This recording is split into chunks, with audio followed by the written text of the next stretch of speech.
നമസ്കാരം. മാരുതി സുസുക്കി ഇപ്പോൾ കണ്ടിന്യൂസ് ആയിട്ട് അവരുടെ മോഡലുകളിൽ 6 എയർ ബാഗ് സ്റ്റാൻഡേർഡ് ആക്കിക്കൊണ്ടിരിക്കുകയാണ്. ഗവൺമെൻറ്റിൻ്റെ നോംസ് 6 എയർ ബാഗ് സ്റ്റാൻഡേർഡ് ആക്കി മാറ്റണം എന്നുള്ളത് വരാൻ പോവുകയാണ്. തീർച്ചയായിട്ടും നമ്മൾ മനസ്സിലാക്കേണ്ട ഒരു കാര്യം, കമ്പൾസറി ആയിട്ട് ഇനി എല്ലാ വാഹനങ്ങൾക്കും 6 എയർ ബാഗ് സ്റ്റാൻഡേർഡ് ആക്കി മാറ്റും. അതിൻ്റെ ഭാഗമായിട്ട് മാരുതി സുസുക്കിയുടെ മറ്റൊരു വാഹനം നെക്സ ഷോറൂം വഴി വന്ന മറ്റൊരു വാഹനമാണ്. നമുക്കറിയാവുന്നൊരു കാര്യം തന്നെയാണ്. ഈ വാഹനം ബലീനോയുടെ പ്ലാറ്റ്ഫോമിൽ വരുന്നൊരു വാഹനമാണ് മാരുതി സുസുക്കിയുടെ ഫ്രോങ്സ്. ഫ്രോങ്സിന് ഇപ്പോൾ ബേസ് മോഡൽ മുതൽ 6 എയർ ബാഗ് ലഭിക്കും എന്നുള്ളതാണ്. തീർച്ചയായിട്ടും ഈ ഒരു കോണ്ടന്റിൽ നമ്മൾ ഡിസ്കസ് ചെയ്യാൻ പോകുന്നത് ഈ 6 എയർ ബാഗ് എന്ന് പറയുന്ന അപ്ഡേഷൻ കൂടാതെ മറ്റെന്തൊക്കെ മാറ്റങ്ങളാണ് വന്നിട്ടുള്ളത്.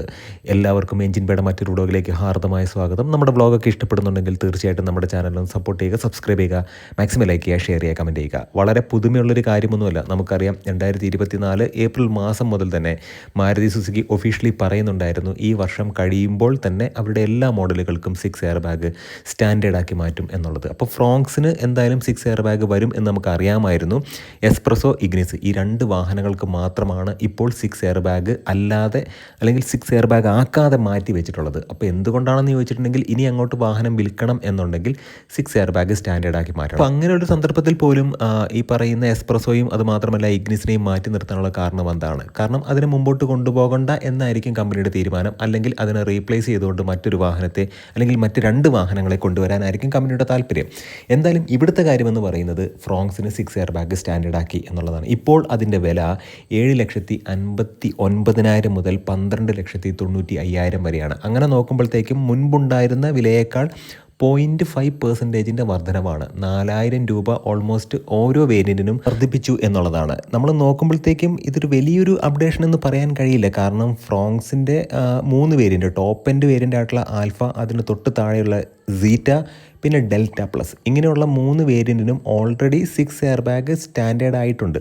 ഡെൽറ്റ പ്ലസ് ഓപ്ഷണൽ എന്ന് പറയുന്നൊരു മോഡൽ ഉണ്ടായിരുന്നു. അതിന് ഓൾറെഡി 6 എയർ ബാഗ് ഉണ്ടായിരുന്നു. അതിനകത്തൊരു അപാകത എന്ന് പറയുന്നത് സ്പെയർ വീലില്ല, അതിന് പകരം പങ്ചർ കിറ്റാണ് കൊടുത്തിരുന്നത് എന്നുള്ളതാണ്. ഇപ്പോൾ ഇതിനൊരു ബെനിഫിറ്റ് വന്നിട്ടുള്ളത് ബേസ് മോഡലായിട്ടുള്ള സിഗ്മയ്ക്കും ഡെൽറ്റയ്ക്കുമാണ്. അപ്പോൾ ഈ 2 മോഡലിനും 6 എയർ ബാഗ് ലഭിച്ചു എന്നുള്ളതാണ്. യഥാർത്ഥത്തിൽ അപ്ഡേഷൻ വന്നിട്ടുള്ളത് ഈ 2 മോഡലിലാണ്. അപ്പോൾ ലോവർ സ്പെക്കായിട്ടുള്ള സിഗ്മയ്ക്കും ഡെൽറ്റയ്ക്കും ഈ ഒരു ബെനിഫിറ്റ് കിട്ടി എന്നുള്ളതാണ്. അതുകൂടാതെ വന്ന പ്രധാനപ്പെട്ട ഒരു അപ്ഡേഷൻ എന്ന് പറയുന്നത് ഇലക്ട്രോണിക് സ്റ്റെബിലിറ്റി കൺട്രോൾ വന്നിട്ടുണ്ട്. വിത്ത് ഹിൽ ഹോൾഡ് അസിസ്റ്റ് ഈ ഒരു വാഹനത്തിൻ്റെ ബേസ് മോഡൽ മുതൽ സ്റ്റാൻഡേർഡ് ആയിട്ട് കൊടുത്തിട്ടുണ്ട്.